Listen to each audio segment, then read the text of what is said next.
तशबीह की खबरें आ रही हैं। बिजनेसमैन के बड़े सख्त सवालात पे तकरीर भी शायद छोड़नी पड़ी और खिताब के बाद इंटरनेशनल एक फ्रॉडी का भी खिताब है। उसके बाद खान के दीवाने सख्त आज़ादी की रात में जद्दोजहद, शहर शहर गाँव गाँव कस्बों में खान की रिहाई की तहरीक तेज़, आवाम का जमे गफीर शुरू, इस्लामाबाद कंटेनर पहुंचना शुरू हो गए। तहरीक इंसाफ के कारकुन की फौजी छावनी से आज आज़ादी के बाद शानदार इस्तकबाल, यजीद की बैत नहीं करूँगा।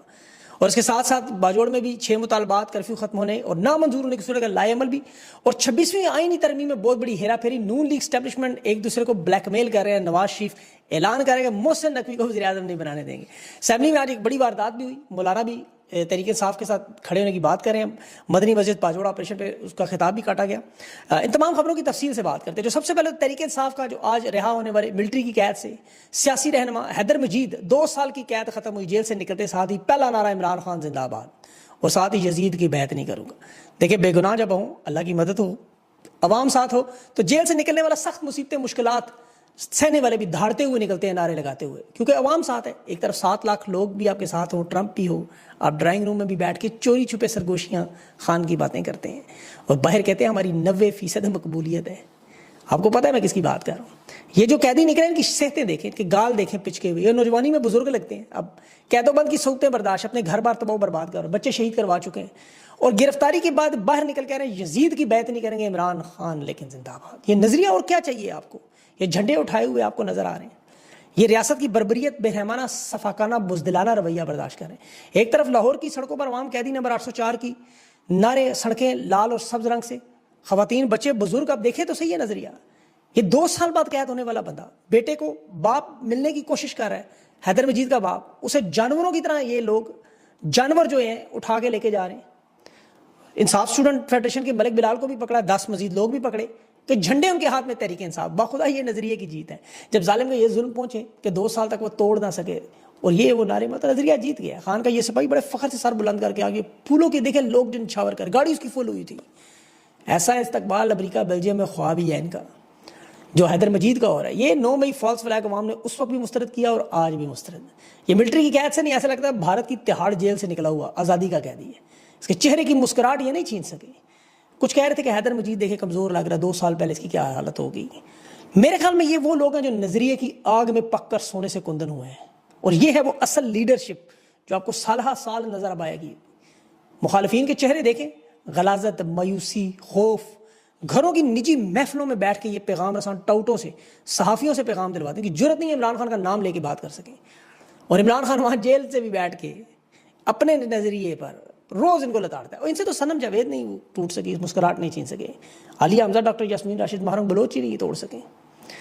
तहरीक इंसाफ ने कल के एहतजाज का जश्न अपना ट्रेलर जारी किया है। ये चांद रात चुके इनकी शुरू हो गई है। मियांवाली में बैरिस्टर उमैर रियाजी ने रैली से ये आगाज़ किया और जनूबी पंजाब में 13 अगस्त की जो आपको पता है हवाले से जो प्लान है उसमें 8 मकामात इन्होंने बताए। पिंडी, मरी, चकवाल, तलागंग, भक्कर, खुशाब, सरगोदा। तमाम टिकट होल्डर, जिला तहसील यूनियन के काउंसलर्स, वर्कर्स, सपोर्टर कि आज रैलियां निकालेंगे। एक हाथ में पाकिस्तान का झंडा, दूसरे हाथ में तहरीक इंसाफ, खान के मास्क, खान की तस्वीरें, बड़े बड़े फ्लैक्स पर इमरान खान के पोस्टर्स, इमरान खान के नारे, पाकिस्तान बचाना है, खान लाना है, वीडियो पैगामात, रिकॉर्डिंग्स। ये हकीकी आज़ादी की तहरीक इंसाफ जश्न नमा एहतजाज मना करेगी। कराची में भी वहाँ सिटी कोर्ट में वकला ने ये रैली निकाली आज। ये शुरुआत है, अभी झंडे थे, तस्वीरें थी। सिंध के शहर सांगड़ तो वो देखने में ऐसे लग रहा था खैबर पख्तूनख्वा का कोई शहर है। स्वाबी में भी बहुत बड़ी रैली थी और अवाम वहाँ पे भी शरीक थी। पाकिस्तान के झंडे थे, तहरीक इंसाफ के परचम थे। डेरा इस्माइल खान में भी कल एक बहुत बड़ी रैली का आगाज़ जो होगा वो ज़ाहिर अली मीन का हल्का है। इस वक्त हुकूमती खौफ का तो ये आलम है कि इस्लामाबाद में रास्तों में कंटेनर्स और रास्ते बंद करने इन्होंने शुरू कर दिए हैं। मियांवाली में भी बड़ी बदतरीन उन्होंने शेलिंग की, उसके बावजूद अवाम अब काबू नहीं आती। आपको पता है ये 2 दिन स्टैब्लिशमेंट के लिए बड़े भारी होंगे। खिलाड़ी मुकम्मल फॉर्म में है इस वक्त। इसके अलावा जो कल का लाएमल है उसमें भी देखें यूनियन काउंसिल की सतह तक, तहसील, ज़िला, फिर हल्का, फिर शहर और फिर पूरे मुल्क में तहरीक इंसाफ के झंडे होंगे, खान की तस्वीरें होंगी, परचम होगा और ये लाजिम मलजूम हर शख्स पे होगा। एक फ़ज़ा बनेगी जिसका सबूत इन्हें नजर आएगा। वो मैं इंशाल्लाह कल बात करूँगा, कबल इस वक्त बातें इंशाल्लाह। अभी जो इंटरेस्टिंग खबरें वो आपके सामने रखनी, 2 खबरें। एक तो अभी आर्मी चीफ की जो बेल्जियम की तकरीर है वो उसकी गुफ्तगू अभी नजम बाजवा ने कुछ ट्वीट्स की हैं और कि वहाँ पे 900 के करीब लोग मौजूद थे, 210 लोग जो VVIP थे। 1 घंटा 30 मिनट की तकरीर में जनरल आसिम मुनीर साहब ने कहा कि मैं जो कहता हूँ करके दिखाता हूँ और फिर ये भी कि कोई कुत्ता भी अगर पाकिस्तान की खिदमत करे तो उसकी इज्जत करूँगा। अब वो शहबाज शरीफ ज़्यादा खिदमत कोई नहीं कर रहा, यहाँ मोबाइल फ़ोन वगैरह लिए कि बड़ी स्ट्रिक्ट किस्म की निजी तकरीब थी और उसकी बाजवा साहब तफसील बता रहे थे। एटमी हमले के बारे में उन्होंने कहा जी कि ये हिंदुस्तान के मीडिया ने गलत चलाया, डैम बनाएंगे तो मिसाइल मारेंगे। वैसे बगलियार डैम ऑलरेडी उन्होंने बना लिया है, चल भी चुका। इसके बाद तकरीब में वो डोनाल्ड ट्रंप के एक वो मशीर टैक्सी ड्राइवर जिसका इंटरव्यू आपने में से देखा होगा, वो इसराइल को जो पूरी दुनिया से तस्लीम करवाने की तंजीम बनवा के पहले भी माल शाल खा चुका है बड़ा, और इसराइल के हवाले से उसके बयान भी आपने सुनेंगे। वो कह रहे हैं हम खरबों डॉलर, अरबों भी नहीं खरबों डॉलर। अच्छा, बेल्जियम में वहाँ कहा जा रहा है कि ओवरसीज पाकिस्तानियों ने पूछा कि इन्वेस्टमेंट में तो आप हमें कह रहे हैं लाएं, लेकिन गारंटी क्या है हमारे साथ वो नहीं होगा जो मलिक रियाज के साथ हुआ। फिर उसके बाद चिरागों में रोशनी नहीं रही। लेकिन देखिए यही सबसे बड़ा नुकसान था। अब ओवरसीज पाकिस्तानी पाकिस्तान में इन्वेस्ट नहीं करेंगे। इन्होंने मलिक रियाज के इस इंजाम से देख लिया कि वहाँ आप महफूज नहीं है, आपका पैसा जान माल तो छोड़ ही दे। इस तकरीब के बाद जो सबसे बड़ा रद्द अमल है नून लीग की तरफ से, मोहसिन नकवी के खिलाफ 27वीं तरमीम के खिलाफ नून लीग का पहला बड़ा बयान कि मोहसिन नकवी वज़ीर-ए-आज़म नहीं होगा और ये हुकूमत कहीं नहीं जाती, आसिफ जरदारी सदर रहेगा। अब होने लगा बड़ा फटा। देखें, आर्मी चीफ को सबसे जो बड़ा खतरा है वो 26वीं तरमीम में जो आर्मी चीफ समेत सर्विसेज चीफ की मुद्दत 3 साल से 5 साल बढ़ाई है, वो आर्मी एक्ट में तरमीम हुई है, जो कि पार्लियामेंट में नई तरमीम ला के ऐसे मंसूख किया तब्दील किया जा सकता है। 2/3 उनके पास है, मुद्दत 3 साल हो सकती है। वो अब तरमीम को देखें, आइन ज़ाहिर है उन्होंने इसको आइनी अदालत ने इसको मैनेज की हुई है वो, लेकिन सियासी मंजरनामा जो बदलता है पाकिस्तान में मुद्दत मुलाजमत के ऐन वक्त पे 26वीं तरमीम में ये जानबूझकर सकम छोड़ा गया था कि आर्मी एक्ट में तब्दीली आई तो दूसरी तरमीम से वो तब्दील हो सकता है। इस चीज़ का इन्हें सबसे बड़ा खतरा है और ये अपनी मुद्दत मुलाजमत को खतरा नहीं लेना चाहते। नवाज शरीफ, आसिफ जरदारी अगर वारदात कर गए तो क्या होगा? देखिए, हुकूमतें इस तरह बदलती हैं, ये अब या तो जरदारी और नवाज शरीफ को माइनस करें, इन हालात में तो करना मुश्किल है। फिलहाल तो सियासी लिहाज से इकट्ठे हैं, लेकिन जरदारी और नवाज शरीफ अपनी तबाही बर्बादी देख चुके हैं। दूसरा, मुल्क की वो मीशत देख रहे हैं जो ईंट से ईंट बच गई है। अगर स्टैब्लिशमेंट को कुर्बानी का बकरा चाहिए तो नवाज शरीफ और जरदारी को भी अपनी सियासत बचाने के लिए एक ही तरीका है कि वो एंटी स्टैब्लिशमेंट बनेंगे, और वो उनके बनने का वही नवंबर का महीना है, उसके बाद कोई वारी नहीं आनी इनकी। नवंबर में मुलाजमत तोसी से इनकार किया तो ये बच जाएंगे, वरना इनका ये सियासी मिलाप जो पोलिटिकल बार्गेनिंग का हिस्सा है स्टैब्लिशमेंट और नून लीग के दरमियान, ये ताकत के खेल में आपको पता है लाजमी है। एक तरह आर्मी चीफ की तोसी है जो इस तरमीम का हिस्सा नहीं है, वो अलग सर्विस एक्ट की तरमीम है, याद रखें, जिसे आईनी बेंच ने इसको खारिज भी कर दिया था बाद में। इस आईनी बेंच में तो आपको पता है 26वीं तरमीम के बाद जो जस्टिस अमीनुद्दीन, जिसकी अपनी उम्र 65 साल, रिटायरमेंट की थी, आर्मी चीफ के 2 दिन बाद ये रिटायर हो, 30 नवंबर को, 3 दिन बाद, सॉरी 68 साल इसने अपनी बढ़ाई और आईनी बेंच में आने वाले उस केस को फिर खारिज भी किया। लेकिन ये जाहिर है मामला अभी पार्लियामेंट के हाथ में, 5 से 13 जज तो आईनी बेंच में इन्होंने बढ़ाए और 34 मुकदमात भी ये सुन चुका अब तक, जिसमें 15 केस खारिज किए और जितने फैसले दिए वो हुकूमत के हक में थे। लेकिन ये जो इस वक्त इंसाफ की लड़ाई चल रही है ना पाकिस्तान की अवाम, जिसमें सबसे बड़े खिलाड़ी के तौर पर मौजूद है, इनका इसलिए बड़ा अहम किरदार है। ये नून लीग पीपल्स पार्टी की तो देखिए बका का मसला है, इसी तरह अवाम की भी बका का मसला है। ये जो मीशत की ईंट से ईंट बजाई ना देख रहे हैं, ये सिलसिला ना रुका तो आपकी तबाही बर्बादी का खेल बड़ा वसी होगा। याद रखें, 3 सालों में आप पाकिस्तान की हालत और करें तो 41% कर्जों में इजाफा हुआ है। 2 साल और रहे तो 100% कर्जों में इजाफा है। 52% पाकिस्तानी गुर्बत की लकीर से नीचे, 2 साल ये लोग हो रहे तो 70% पाकिस्तानी गुर्बत से नीचे, 70%। गजाई कहत का खतरा, क्योंकि खुराक की बरामदात में इस वक्त 35% कमी हो चुकी है। 2 साल मजीद रहे तो फिर गंदम, चावल, चीनी पाकिस्तान में नायाब हो जाएगी। SIFC जीरो सरमाकारी है तो पाकिस्तान से निकलने वालों की तादाद में 2 साल में 12 लाख लोगों के इजाफे का खतरा है। महंगाई इस वक्त 78 साल का रिकॉर्ड तोड़ चुकी है क्योंकि अवाम की क़ुव्वत ख़रीद खत्म है। अब बिजली, गैस और पेट्रोल का मैंने सारा हिसाब किया कि अगर 2 साल ये रहे तो क्या हालात हो गए। पाकिस्तान की करेंसी दुनिया की बदतरीन करेंसी, सनती पैदावारी लागत के इजाफे से एक्सपोर्ट मुकम्मल ख़त्म हो सकती है या बिल्कुल सिमट के इतनी कम की बेरोज़गारी में मजीद इजाफा। ये बिजली आपकी जो इस वक्त आप दे रहे हैं इससे 70% या 100% भी महंगी हो सकती है। जो पेट्रोल आपका आज 80% है, आज है, वो तकरीबन 160 रुपये मजीद बढ़ सकता है, डॉलर की कीमत 350 तक। तो ये श्रीलंका से भी बदतर हालात आपके होने। ये मईशत के तमाम माहिरीन इस पर मुत्तफिक हैं कि इन्हीं हालात के मुताबिक अगर पाकिस्तान चलता रहा तो फिर तबाही है, क्योंकि कोई कामयाबी नहीं है। ये जिस रिकॉर्ड की बात कर रहे हैं कि $2 अरब वहाँ से 2028 में आएंगे, हालत उसकी है कि 15% शेयर उन्होंने रिकॉर्ड के जो भेजे सऊदी अरब के आगे $500 मिलियन के। भारत का कोई भी सरमाकार खरीद सकता था खड़े खड़े, बल्कि मलिक रियाज खरीद लेते हैं इनसे। ये जो मदनियात का बता रहे हैं मुबालगा आमेजी है। अगर वो दुरुस्त भी हो तो अगले 8 से 15 साल तक उसमें कोई आमदनी नहीं है। तो इसलिए पाकिस्तानियों को सोचना है, ये जो इंसाफ की जंग खान ने शुरू की है, खान का और तरीके इंसाफ का तो बड़ा नुकसान हुआ। खान का तो इक़्तिदार गया, वो जेल में भी बेगुनाह बैठा, लेकिन वो बर्दाश्त कर गया। ये जो असल नुकसान पाकिस्तानियों का, जिन्हें इंसाफ तो नहीं मिलना, इन लोगों की तो सिर्फ इज्जत गई है, जिसकी इन्हें परवाह नहीं है। ये नगमे तराने गाने वाले आज गालियाँ क्यों ले रहे हैं? और ये जंग खान ने नहीं शुरू की, याद रखें, खान ने नजरिया दिया इसको, उनको हकीकी आज़ादी का। जंग तो कायद-ए-आज़म मोहम्मद अली जिन्ना को कत्ल करने के बाद शुरू हो चुकी थी।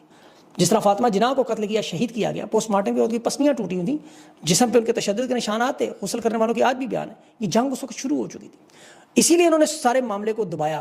फातिमा जिन्ना की किताब माई ब्रदर, मेरा भाई, छपने ही नहीं दी, जो कायद-ए-आज़म के कत्ल की पूरी साजिश थी। कर्नल लाई बख्शी किताब कायद-ए-आज़म के आखिरी दिनों की, बीमारी पर, इलाज पर जो फौजी स्टैब्लिशमेंट करती रही, वो इन्होंने नहीं छपने दी। आज भी कायद-ए-आज़म की तमाम तकारीर आइन हलफ की नहीं छपने देते हैं हम। तो इन वारदातों को रोकना सिर्फ अल्लाह की ज़ात ने और आपने। इमरान खान ने तो ये कहा था मेरे साथ जो मैं बर्दाश्त कर लूँगा, आपके साथ जो बर्दाश्त नहीं कर सकेंगे। तो जो आपके साथ होने जा रहा है ये आज़ादी की रात है ना आपकी। देखिए तोहफे आपको, आज की बहुत बड़ी वारदात देखें। आज चूँकि 2023 अगस्त आपको याद होगा, आरिफ अलवी ने army act, official secret act की एक तरमीम, उस पर दस्तखत से इनकार किया। फिर वो ट्वीट अपने स्टाफ के फ़ोन से की, आपको याद होगा सारा, अगर यादाश्त कमज़ोर नहीं है तो। कौमी असम्बली में आज इन्होंने रूटीन का एजेंडा मुअत्तल करके इंसदाद दहशतगर्दी पर तरमीमी बिल 2024 मंजूर किया। अब ये क्या है कि JUI का रुकन पूछ भी रहा था कि भाई इतनी क्या अफरा तफरी है, बिल मंजूर करवा रहे हैं, कौमी असम्बली के रूल्स मुअत्तल करके अब तहरीक पेश कर रहे हैं। 125 वोटों से मंजूर भी कर लिया। वजह, कल इनकी अमरीकी कायम मकाम सफ़ीर नेटली बेकर से मुलाकात हुई, बाकायदा तौर पर दहशतगर्दी की जंग में शामिल हुए। अब इस बिल की सेक्शन नंबर 11 पढ़े कि अगर कोई सबूत मिल गया तो ठीक है, ना मिला तो 3 महीने, सबूत हुआ तो 6 महीने, किसी को भी जब चाहे उठा लें। शफाफ ट्रायल का अगर हक देंगे भी तो वो JIT अपनी, जिसमें पुलिस, इंटेलिजेंस, ISI और MI के इदारे के लोग।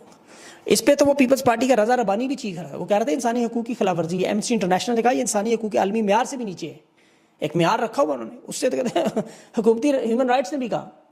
लेकिन चूँकि अमरीकी कायम मकाम सफ़ीर थी, और उसके बाद फिर बलोचिस्तान फ़ौरन आपको पता है कालादम तंजीमों को उसमें दहशतगर्द तंजीमों में शामिल किया, और बलोचिस्तान में बहुत बड़ा ऑपरेशन हो रहा है। अमरीकी सफारतखाने ने एक्स पर पोस्ट जो किया, ये दहशतगर्दी के जो कोऑर्डिनेटर है उनका क्रेगरी लो जर्फो, और यहाँ पे देखें कुछ फौजी उनके नज़र भी आ रहे हैं वर्दियों में। मैं उस पर कन्फर्म नहीं हूँ अभी। इसहाक डार से उसकी बार मुलाकात भी हुई, जाहिर है आपको पता है इसहाक डार उनका बड़ा खास बंदा है। और फिर ये आर्मी चीफ का दौरा पहले वाला, फिर ये 1.5 महीने के बाद दूसरा दौरा, इसहाक डार की माइको रूबियो से मुलाकातें। ये 3 साल बाद पहली मुलाकात थी को बड़ी, जिसमें तजारत और वही मादनी वसाइल। असल मामला इंसदाद दहशतगर्दी। अब देखिए इसमें आप सोचें अमेरिका की क्या दिलचस्पी है। एक तो ज़ाहिर वो अपने शहरियों की हिफाजत के लिए नेटवर्क तोड़ना चाहते हैं, दूसरा ने लगता है कि दहशतगर्दों के नेटवर्क मजबूत इतना होगा कि एटमी हथियार इनके हाथों में न चले जाए। खित्ते की सिक्योरिटी का मामला, और फिर सबसे बड़ा मामला चीन को रोकना है। CPEC, कराची, ग्वादर, वो जो बंदरगाहें हैं आपको पता है, इंटरनेशनल तजारती रास्ते हैं। ब्रिक्स में जो 32 ममालिक का इत्तेहाद है, ये उसी के सिलसिले की कड़ियाँ सारी। अफगानिस्तान में जो इन्हें शिकस्त हुई, ये अभी भी उसका तासुर रखना चाहते हैं। ट्रंप ने निकलवाया था वहाँ से कि $1 खरब लगा है इस खिते में, हमारा आज भी असर और रसूख मौजूद है। ये दहशतगर्दी के नाम पर जो इन्होंने प्लेटफॉर्म है, ये बाकायदा एक प्लेटफॉर्म है। यहाँ मुशर्रफ ने इसी तरह एक प्लेटफॉर्म दिया था, 1 लाख पाकिस्तानी शहीद करवाए, $200 अरब से ज़्यादा नुकसान करवाया, और 25 साल से जो आग लगाई वो बुझने का नाम नहीं ले रही। हालांकि दुनिया की नंबर 1 फौज कहते हैं जी, 25-30 हज़ार दहशतगर्द ख़त्म नहीं हो सकते। और इंसदाद दहशतगर्दी को तो ये तो नाम ही कोई नहीं मानता। डॉक्टर जासमीन राशिद पर यही केस डाला, 10 साल की सज़ा इसी अदालत ने, इंसदाद दहशतगर्दी, और इस कानून पर कोई भरोसा नहीं करता। आज भी इसके मुतासरीन वो बलोच ख़वातीन, आज 28 दिन हो गए नेशनल प्रेस के बाद, 28 दिन से बलोच बच्चियाँ बैठी हुई कि रियासत आए और बात करें। आज भी बजोड़ में जिरगा जो हुआ, उस पर पहले तो वो जो शहीद होने वाले बच्चे थे कहा कि इनके खिलाफ जो शाते हैं इनके FIR दर्ज करवाएं। फिर कहा फ़ौज या तो तहरीरी लिख के दे या फिर प्रेस कॉन्फ्रेंस करे कि आइंदा सिविल आबादी को नुकसान नहीं पहुँचाएंगे, और जो होगा तो FIR फ़ौज के खिलाफ होगी। ये जंग बंदी करें तहरीरी तौर पर। वो कह रहे हैं हमारी जानो माल के तहफ़्फ़ुज़ की ज़मानत दें, हमें मोबाइल नेटवर्क्स बंद हैं वो खोलें, कर्फ्यू जो लगाया गया वो ख़त्म करें। और अगर ये मुतालबे ना माने तो फिर बाजोड़ की इमाम खैमा और लगाएगी स्काउट्स के सामने, कॉलोनियों के सामने, और बैठ जाएंगे वहाँ काले झंडे लेकर। ये उमरी चौक पर कल सुबह उन्होंने पहुँचना है 9 बजे, कि जब तक इंसाफ नहीं होगा हम नहीं आएंगे। मौलाना फजल रहमान अहमद वली की भी आज इस मामले में बड़ी अहम मुलाकात हुई है कि तमाम जो दीगर सियासी जमातें हैं वो भी खैबर पख्तूनख्वा में इस मामले पर इकट्ठी हो रही हैं ऑपरेशन के। तहरीक इंसाफ के सेक्रेटरी इतलात शेख वकास ने भी ट्वीट की कैलीमीन के हवाले से कि ऑपरेशन की मंजूरी दी है, नहीं दी है, सॉरी ये गलत खबर है उन्होंने कहा। और गंडापुर साहब ने कहा जी ऑपरेशन की इजाज़त हमने नहीं दी और कोई ऑपरेशन हो भी नहीं रहा। अगर ये सिर्फ ये कहते ना कि इजाज़त नहीं दी तो लोग तस्लीम कर लेकिन इजाज़त से लेता भी कोई नहीं। लेकिन जब उन्होंने कहा ना ऑपरेशन नहीं हो रहा, फिर यहाँ से फिर मामला मशकूक हो जाता है। मौलाना फजल रहमान तो कह रहे सूबाई हुकूमत ने एक दिन कह रही है ऑपरेशन के खिलाफ है, दूसरे दिन बैठ के वो दस्तखत कर रहे हैं, इजाज़त दे रहे हैं रॉकेट की बच्चों को शहीद करने की।